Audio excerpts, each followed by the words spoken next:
The Sabres have a kid line that is one of the best in hockey right now. A win on Sunday and a upcoming stretch of games that allows an opportunity for the Sabres to get right back in it. We'll talk about the Cozens line, what's ahead for the Sabres, and Sunday's win over the Sharks here on the Locked On Sabres podcast with Joe DiBiase.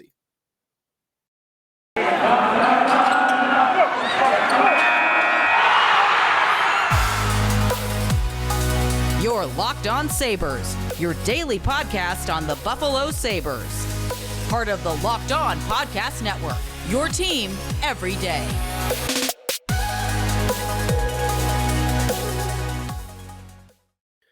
Thanks for making Locked On Sabres your first listen every day. We are free and available wherever you get your podcasts. And be sure to check out our YouTube channel where you can get in touch with the show. We love to read comments from our YouTube section. Some of them, not all of them. So that's available to you. So check us out there.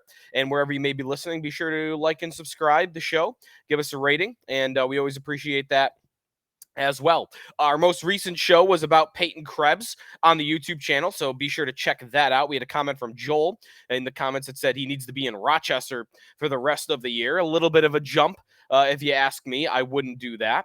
Granado getting some criticism in the comments section for how he's utilizing Peyton Krebs, and I think that might be a little bit fair, but a new revelation, a new discovery with him, which is it might just be that he was playing with Casey Middlestat and Victor Olofsson, and those two are a sinkhole. We'll talk a little bit about that, and also the line that is playing out of their minds right now, which is the kid line, the young guns line. We need a name for it. Cozens, Peterka, and Krebs. We'll talk about that here on the Locked On Sabres podcast, and also I've got a take for you that you're going to like. A reason why I think the Sabres are capable of a run and getting back into playoff contention, and why I think that could happen, and that if I were outside of Buffalo, I would be focusing on them as that team.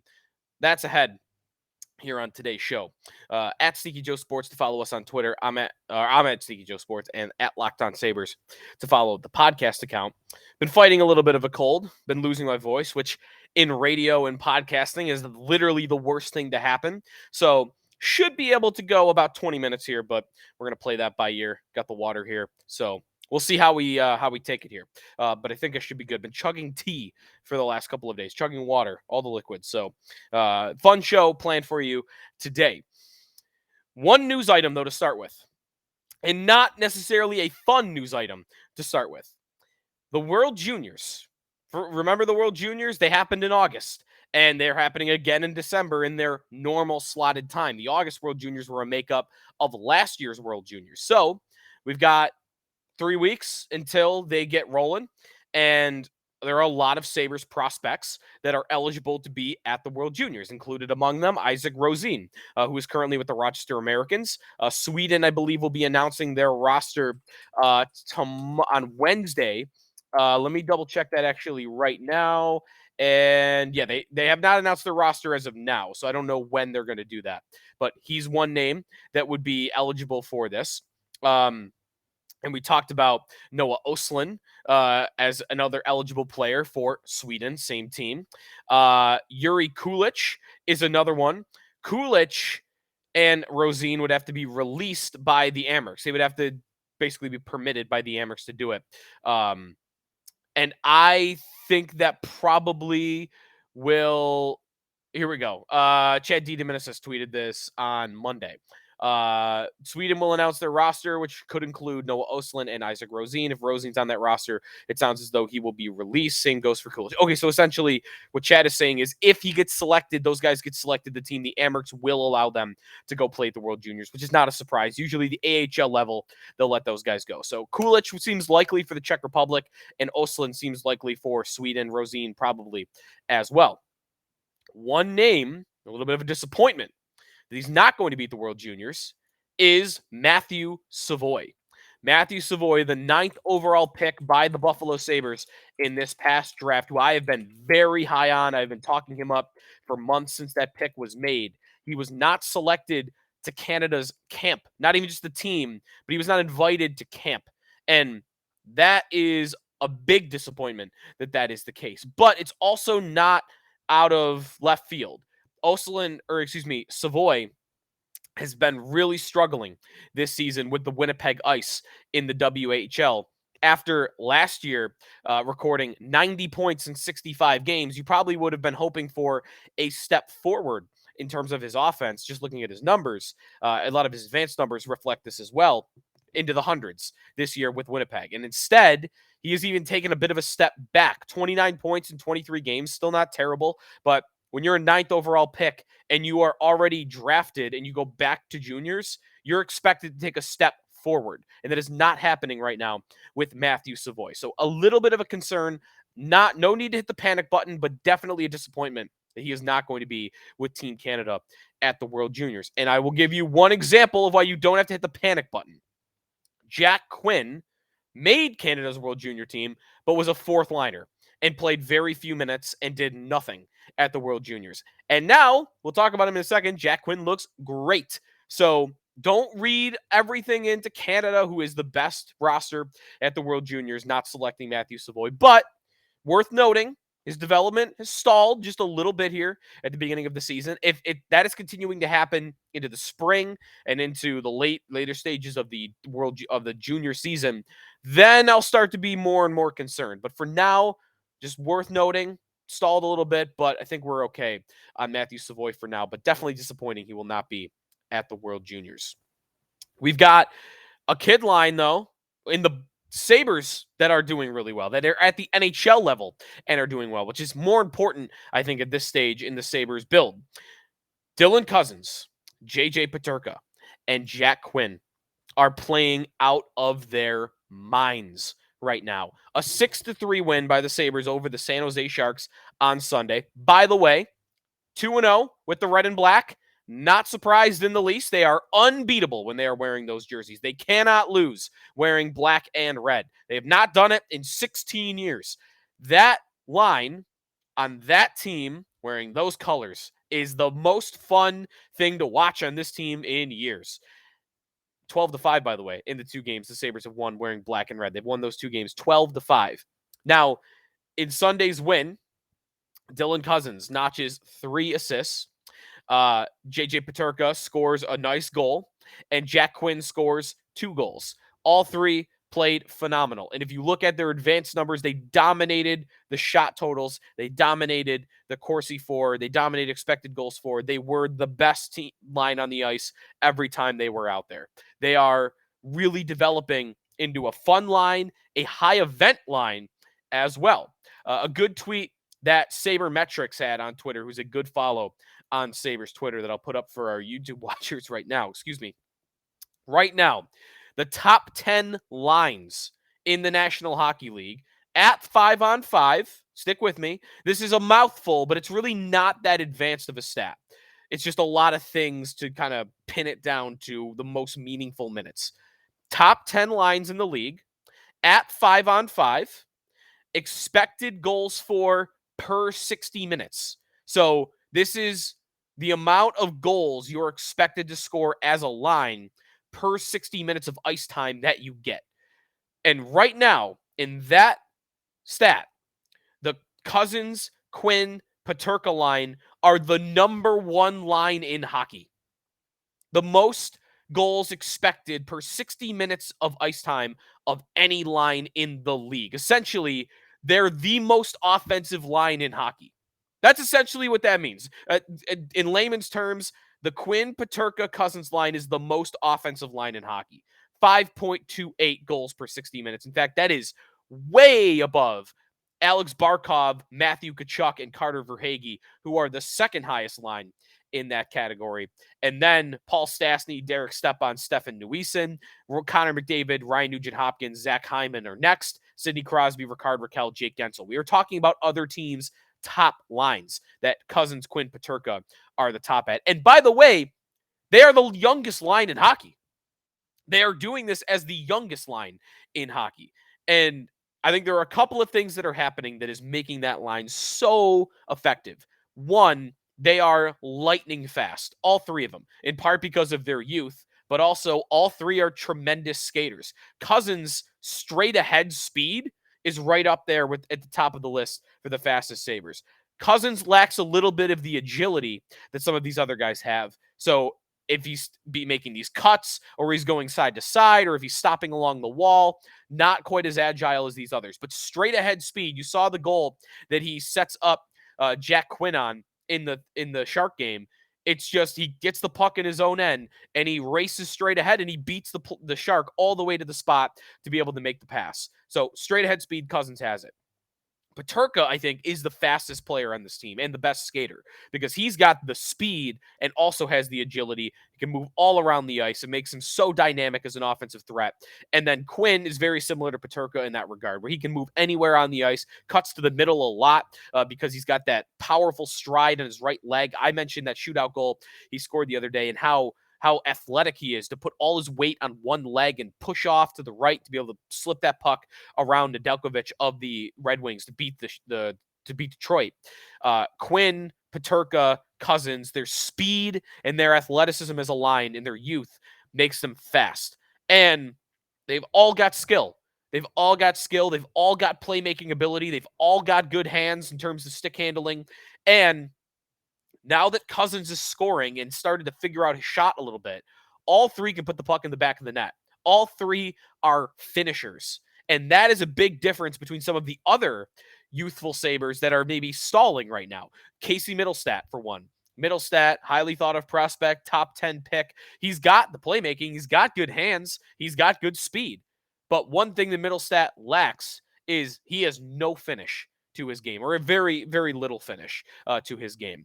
Peyton Krebs is another one. Krebs is a very good playmaker, a tremendous passer, a good skater, but ask him to put the puck in the back of the net in an open chance from the high slot, and he's not going to do it very often. Doesn't have a good release, doesn't have a good finish. All three of these guys now, Cozens, Quinn, Peterka. Peterka, that surprised me a little bit. I did not think he would have this shot to his game, but he does. He's coming down the wall, and he beats Aaron Dell against the Sharks with the blocker side. Quinn, we know, is an elite shot. It's why he got drafted in the top 10. And since I criticized Cozens, the guy keeps scoring, and he can't be stopped. So I got to give it to Cozens. And a part of it is how fast he's going when he shoots the puck. That helps him out a lot.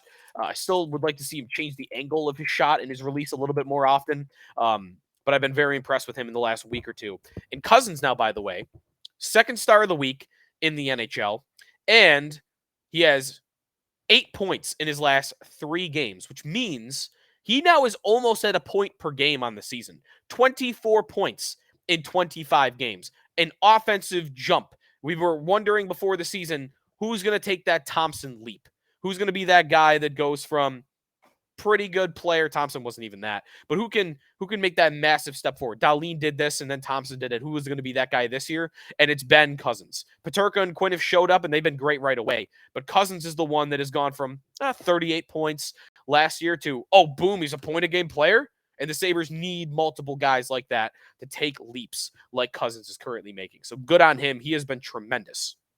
And that line is part of the reason why I think the Sabres are capable of making a little bit of a run here and getting back into the playoff mix. And I'll explain why, and why this next week is a big opportunity for the Sabres to have a season here, to get back into the playoff race and to make fans get invested in an actual race. Standings watching, score watching, all of it. I'll explain when we come back here on the Locked On Sabres podcast with Joe DiBiase. We are brought to you by Athletic Greens. Been fighting a cold here, and the throat's been going away a little bit. The voice, I should say, has been going away a little bit. And I got to be honest, I went a couple of days without my Athletic Greens, and I think can I explain it that way? I think that might be the culprit. Athletic Greens. I use the drops. I drop one little drop into my coffee or my water, and I drink, and I get all the vitamins and minerals that I need. They also have the powders. You can make a shake out of it. They taste really good. Bunch of different ways to digest. Energy, simplicity, vitamins, minerals, 75 high quality vitamins and minerals, I should say, whole food sourced superfoods, probiotics, and adaptogens to help your day start right. This special blend of ingredients helps you support your gut health, your nervous system, your immune system, your energy, especially, I should say, but also your recovery, your focus, and aging. It's lifestyle friendly, whether you're eating keto, paleo, vegan, daily free, gluten free, because it contains less than 1 gram of sugar. It's got no GMOs, no nasty chemicals, no artificial anything, and inexpensive. Costs you less than $3 a day. You're investing in your health, and it's cheaper than your cold brew habit. It's cheaper than getting all the different supplements yourself. You're investing in an all-in-one nutritional insurance. It's backed by professional athletes, recommended over 7,000 five-star reviews. The leading health experts, Tim Ferriss, Michael Gervais, are all in on it as well. To make it easy, Athletic Greens is going to give you a free 1-year supply of immune-supporting vitamin D and 5 free travel packs with your first purchase. All you got to do is visit athleticgreens.com/NHL Network. Again, that is athleticgreens.com/NHL Network to take ownership over your health and pick up the ultimate daily nutritional insurance. Joe DiBiase back here on the Locked On Sabres podcast. The Sabres currently are riding a one-game winning streak. Did I need to say that? I thought they were maybe around a 2-game winning streak, but they're not. The Sabres are at 23 points in 25 games after the win over the Sharks on Sunday. Here is why I believe they are capable and are maybe primed to get back into the playoff race, and I can see it happening. If I were looking around the league right now, take me out of Buffalo. I'm not this close to the situation. I don't follow the team as much as I do. I'm just looking around the league and trying to figure out, all right, who is capable of getting in the race that's currently not in the race? And you look around the standings and you think, here's Columbus, the Sabres' next opponent, by the way. Minus 26 goal differential, and they're one of the least scoring teams in hockey while also giving up the 4th most goals in hockey. All right, I don't like Columbus. Ottawa, not really living up to expectations. They're not scoring as much as they would have hoped. Very low event hockey. They're playing very careful. They don't really trust a lot of their talent right now to kind of, breathe and create chances. Don't like them.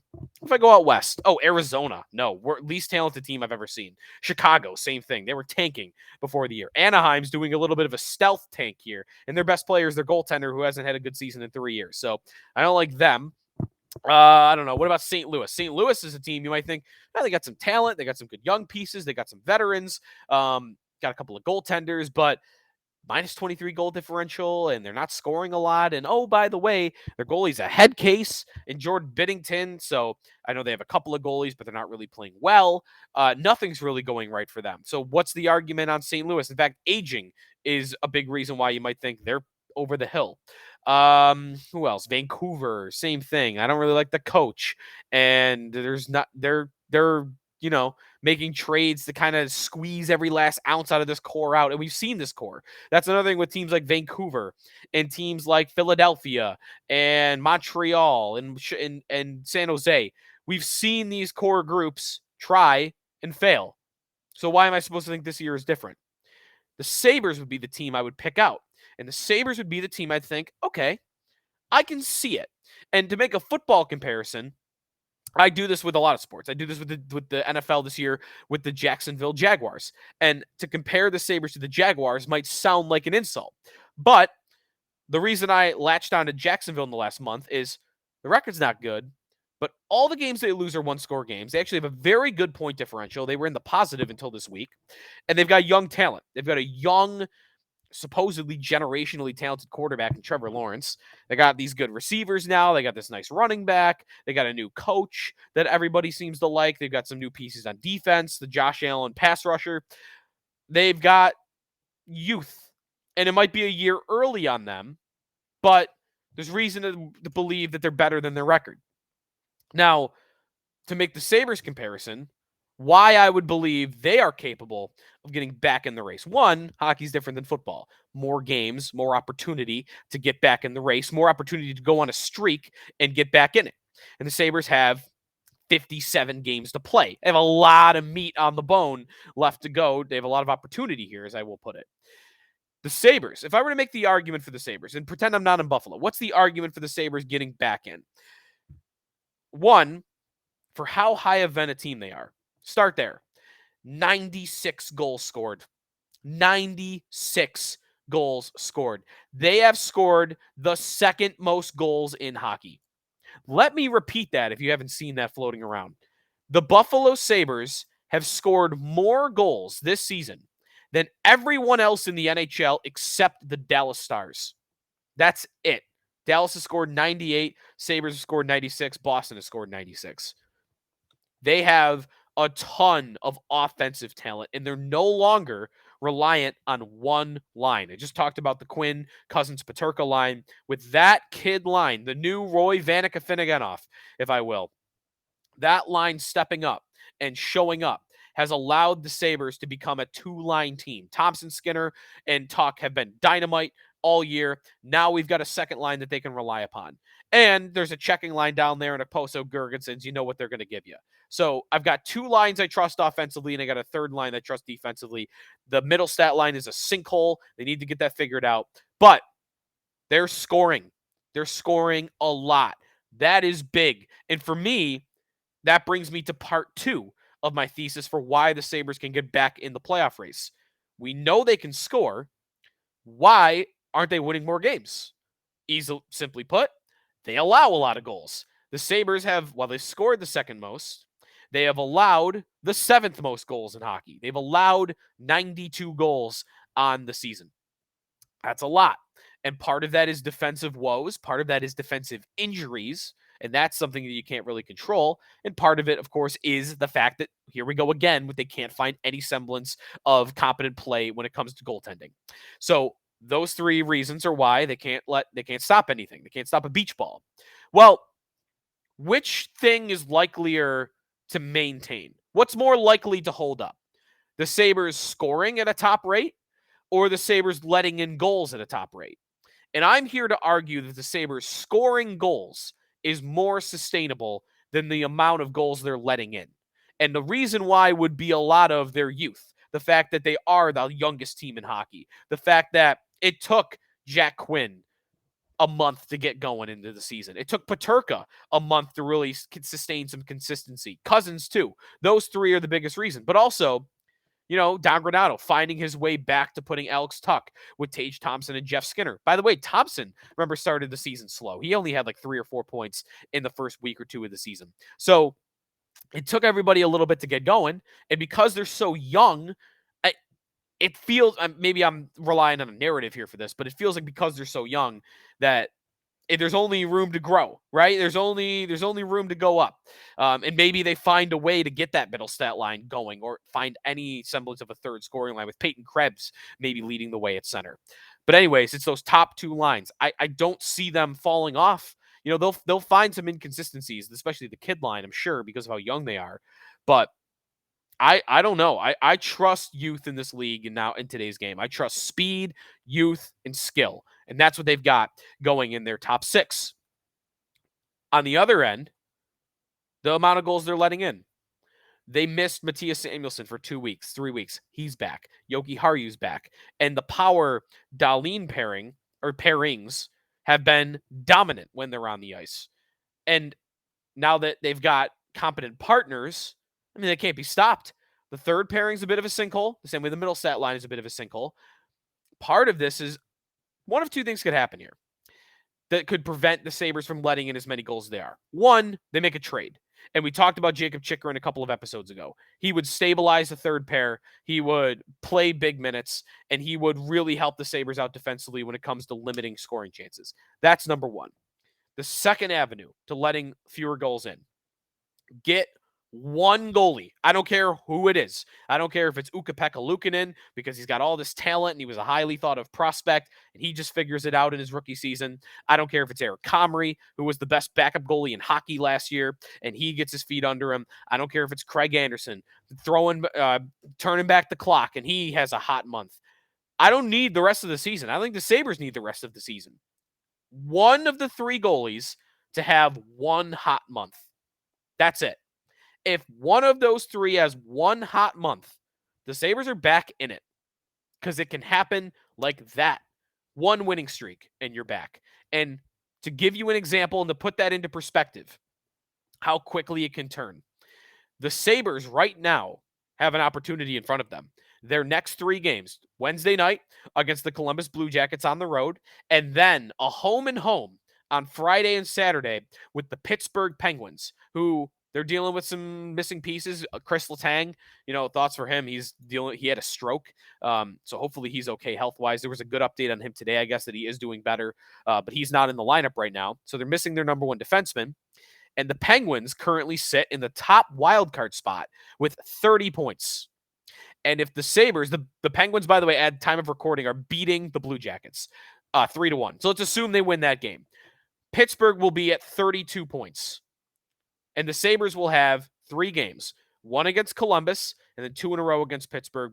And Pittsburgh will just have the 2 games against the Sabres. The Sabres win those 3 games in regulation. They put together 3 games in a row here, Wednesday through Saturday. They're 3 points behind Pittsburgh. And I didn't say that they would get into a playoff spot. What I said is they'd get back into the race if they have a hot month or a winning streak here. And 3 games is not even much of a winning streak. It'd be 4 if you go back to the San Jose game if they are able to pull this off. Give me the next 3 games as regulation wins. And the Sabres are 3 points behind Pittsburgh, who are currently the top wildcard team. That's how quickly it can turn. You don't need goaltending to stabilize for the rest of the year. You just need a hot month. And it could be any of the 3. And what are the odds that happens? It's not 0. It might not be that likely. Maybe it's 50-50 that they get a hot month from one of these guys. But that's all the Sabres need. Or they need, they're going to need a Jacob Chikrin. Or they're going to need that third pair to play a lot better than they have. But I think that's more likely than the Sabres falling off when it comes to goals scored. Because I trust their goal scoring. I trust their skill right now. And I trust Don Granato and Don Granato's system to allow for as much offensive talent to come to fruition as possible. So I think the Sabres are capable of getting back in the mix here, and these next 3 games will be hugely important and will be an opportunity for them to do so. We will do a full scope preview of the Sabres and the Blue Jackets before Wednesday night's game. So come back for that tomorrow. I have my best bets of the game, and we'll look at what's going on with Columbus. It's a team I don't think we've mentioned all year because they might be the most uninteresting team in hockey, but yeah, we'll let you know what's going on with them. I actually have a lot of criticism for Columbus and what they're doing. I think they're kind of a joke the way they entered this season, but I'll explain more on tomorrow's show. At Sneaky Joe Sports to follow me on Twitter, at Locked On Sabres to follow the podcast account, at our YouTube channel. If you want to give us a reply in the comment section or a question, then we'll read it on the show here, so you can do that there as well. Like and subscribe us wherever you may be listening, and thanks for making us here on Locked On Sabres your first listen every day. Now, go make your second listen. Locked On Sports Today. The biggest stories of the day, plus instant reactions, big game recaps, and the take of the day. It's available on the Odyssey app, YouTube, and wherever you get your podcasts.